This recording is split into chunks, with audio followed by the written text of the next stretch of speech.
वो भी मेरा नक्शा तभी नहीं किया जा रहा है। मैं 2 आवेदन लेके आया हूँ। तो नहीं तो आप लोग काम करवाने के लिए कोई पैसा दे रहे सर वो जो नहीं करते हैं नहीं करेंगे। और मैं नायब तहसीलदार को भी शिकायत कर चुका हूँ, उसमें साहब मेरा नक्शा तभी नहीं किया जा रहा है। जो भी जबरदस्ती ना तो से जाओ करेंगे, जाओ घर जाओ, यही बोल के भेज देते हैं। मैंने देते थे तो मैं थक गया हूँ, जना फांसी लगा मर जाऊँ। जो पटवारी आरआई को दे ही दिए तो तहसीलदार से नहीं पूछे कि आप कितना लोगे? वो लेते हैं, वो भी हमको दिए हैं, उनको भी दिए हैं 3500 रुपये दिए हैं। किसको? वो नायब तहसीलदार को। हाँ 3500 दिए? 3500 दिए, हाथ में वकील के संबंध में दिए हैं। हाँ अपने सामने दिए हैं सर। बैसाखू प्रजापति को जबरदस्ती बात करते हैं, खुलेआम घोष।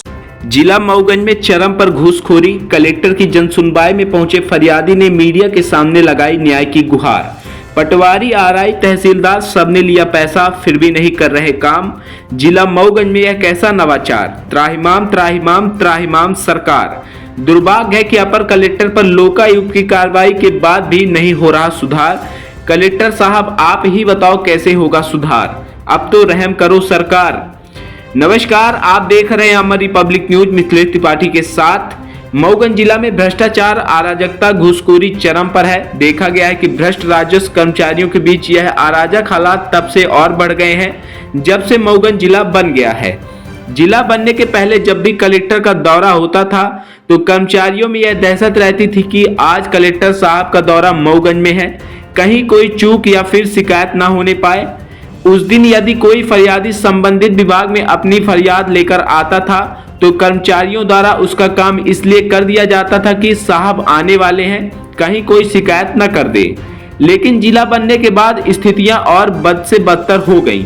आम जन को उम्मीद थी कि जिला मऊगंज बनने और कलेक्टर की पदस्थापना से भ्रष्टाचार और घूसखोरी पर लगाम लगेगी, लेकिन यह उम्मीद तब और टूट गई जब जिला कलेक्टर अजय श्रीवास्तव के कार्यालय में उनके चेंबर से 10 कदम की दूरी या फिर यूं कहा जाए कि बगल वाले कमरे में अपर कलेक्टर 5000 रुपए की रिश्वत लेते हुए लोकायुक्त के हाथों ट्रैप हो गए। जिला मऊगंज में दिनों दिन व्यवस्थाएं बद से बदतर होती जा रही हैं। खासकर राजस्व विभाग में पटवारी से लेकर तहसीलदार, एसडीएम तक बिना चढ़ावा लिए काम नहीं करते। यह आरोप हम नहीं, एक फरियादी ने स्वयं लगाया है। जिला मऊगंज में पैसे से न्याय बिकता है, इसके एक नहीं कई उदाहरण हैं। अधिवक्ताओं के अनुसार मऊगंज तहसील कार्यालय में तहसीलदार महोदय के कई ऐसे फैसले हैं जो विधि और न्याय संगत नहीं हुए, बल्कि पैसे के दम पर न्याय बेचा गया है। और फरियादी एसडीएम कार्यालय में अपील कर चुके हैं और तहसीलदार द्वारा बेचे हुए न्याय को मऊगंज एसडीएम ने खारिज कर न्याय देने का काम किया है। जिला मऊगंज में तहसील की कुर्सी पर बैठे कलयुगी न्याय देवता बेखौफ होकर पैसे के लिए पद की गरिमा को तार तार करते हुए आदेश पर लगी फाइल को महीनों तक इसलिए रोककर बैठे हैं कि कौन सी पार्टी पहले संपर्क करेगी तहसील कार्यालय में। पहले आओ और पहले पाओ, ज्यादा लाओ जल्दी पाओ की स्कीम चल रही है। स्थिति यह है कि सहमति से बंटवारे का आदेश करवाने पक्षकारों को महीनों तक तहसील कार्यालय का चक्कर काटना पड़ता है। देखा गया है कि सरकार द्वारा चलाए गए राजस्व अभियान 2.0 में एक ही झटके में हजारों फाइल को निरस्त कर दिया गया, जिसमें से कई फाइल अपने सहमत के बंटवारे में भी थी, जिसमें से कई फाइल आपसी सहमत के बंटवारे की भी थी। राजस्व विभाग में ऐसी अराजकता कभी नहीं रही।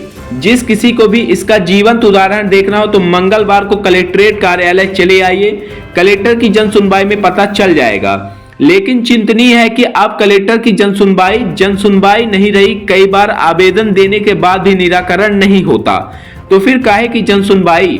माननीय कलेक्टर महोदय से निवेदन था कि या तो व्यवस्था में सुधार लाएं या फिर इस जनसुनवाई का नामकरण करते हुए जनसुनवाई से जगहसाई कर दें, क्योंकि जब अपनी फरियाद लेकर फरियादी हर मंगलवार कलेक्ट्रेट आता है और निराकरण न होने पर फिर से अगले मंगलवार एक बार फिर सुनवाई के लिए आता है, तो आते जाते लोग उससे यह पूछ लेते हैं कि कहाँ जा रहे हो भैया।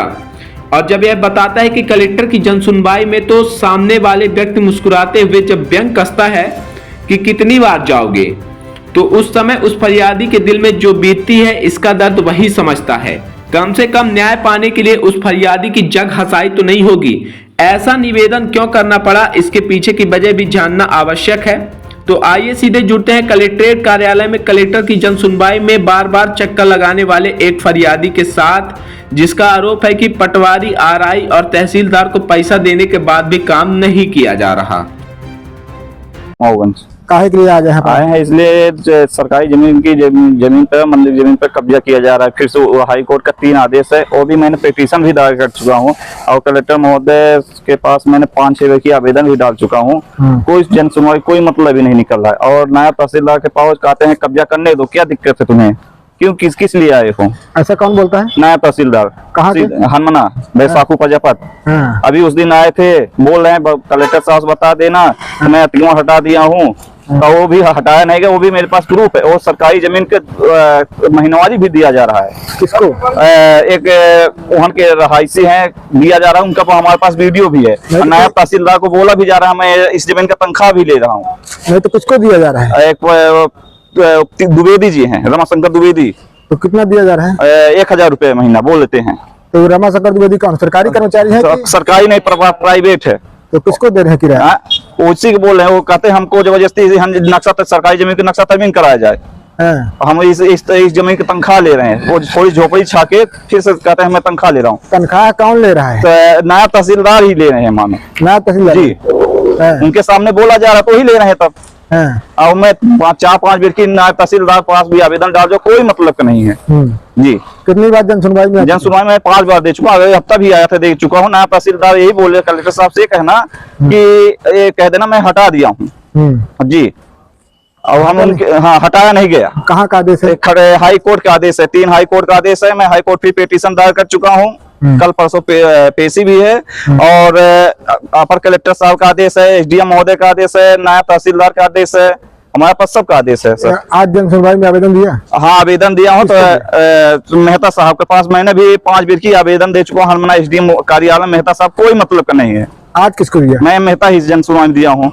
बोल रहा फोन लगाए, कहते हैं नायब तहसीलदार के पास फोन भी लगाया गया, तो बोलते हैं हटा दिए, मगर हटाया नहीं गया। मेरे पास प्रूफ वीडियो है। वीडियो है आपके? जी, और वहां जाके खड़े नायब तहसीलदार वहां से चले जाते हैं। क्या चाहते हैं आप? हम वो कार्रवाई हो, और उसके पास और नक्शा तरमीम के लिए गलत तरीके से प्रशांत मिश्रा है, शुक्ला है और आरआई साहब गलत तरीके से उसको नक्शा तरमीम करने को कर रहे हैं, और हमसे पैसा भी ले चुके हैं। कौन ले चुका पैसा? प्रशांत शुक्ला 4500 ले चुके हैं, और आरआई साहब को दलाल एक है, उनको दे चुका हूँ। प्रशांत शुक्ला कौन है? पटवारी है, किस हल्के के? खटकरी के। और आई कौन है? आरआई एक शुक्ला है, मिश्रा ऐसे है, तो उनके नाम नहीं कंफर्म है। कितना पैसा दिया? उनको मैं 7000 दे चुका हूँ सर। किसको? पटवारी को? आरआई साहब को। आरआई को 7000? हाँ, शंकर द्विवेदी द्वारा दिया गया है। शंकर को मैंने दिया हूँ तो लेगा, और 1500 आरआई को हाथ में दिया हूँ मैं। अच्छा, हाथ में दिया? जी, काम करवाने के लिए? जी, तो अभी मेरा नक्शा तरमीम नहीं किया जा रहा। मैं 2 आवेदन लेके आया हूँ। तो नहीं तो आप लोग काम करवाने के लिए कोई पैसा दे? सर वो जो नहीं करते हैं, नहीं करेंगे। और मैं नायब तहसीलदार को भी शिकायत कर चुका हूँ, उसमें साहब मेरा नक्शा तरमीम नहीं किया जा रहा है। जो भी जबरदस्ती नायब से जाओ करेंगे, जाओ घर जाओ, यही बोल के भेज देते हैं। मैंने देते थे तो मैं थक गया, वो जना रहे फांसी लगा मर जाऊँ। तो पटवारी आरआई को दे ही दिए, तो तहसीलदार से नहीं पूछे कि आप कितना लोगे? वो लेते हैं, वो भी हमको दिए हैं, उनको भी दिए हैं। 3500 रुपये दिए हैं। किसको? नायब तहसीलदार को। हाँ, 3500 दिए? 3500 दिए, हाथ में वकील के संबंध में दिए हैं। हाँ, अपने सामने दिए हैं सर। बैसाखू प्रजापत को जबरदस्ती बात करते हैं, खुलेआम घोषखोरी का भाई मैं लोकायुक्त में जाऊँ, लोकायुक्त से पकड़ा तो बहुत सारे, फिर हम ये चाहता हूँ किसी को नौकरी न जाए। तो नहीं, ऐसे अब ऐसे ही करना पड़ता है सर जी। घूस देना भी अपराध है, लेना भी अपराध है। तब क्या कर, मुसीबत देना पड़ता है। करते करते नहीं करते क्या किया जाए सर जी? ऐसे ही कि मैं घूम रहा हूँ पागल सा ही। तो अब आप क्या चाहते हैं? मैं चाहता हूँ मेरा उनके खिलाफ कार्रवाई किया जाए, तो तत्काल मेरा नक्शा तरमीम और अतिक्रमण हटाया जाए मंदिर की जमीन की। मंदिर की जमीन? जी हाँ, मंदिर की जमीन की अतिक्रमण किया जा रहा है, वो भी जबरदस्ती कब्जा किया जा रहा है। और दूसरी बात, वो कहते हैं हमारी जमीन, जो भी हाई कोर्ट से डबल मंजिला उनका घर भी गिर चुका है। आपका नाम क्या है? मेरा जमीन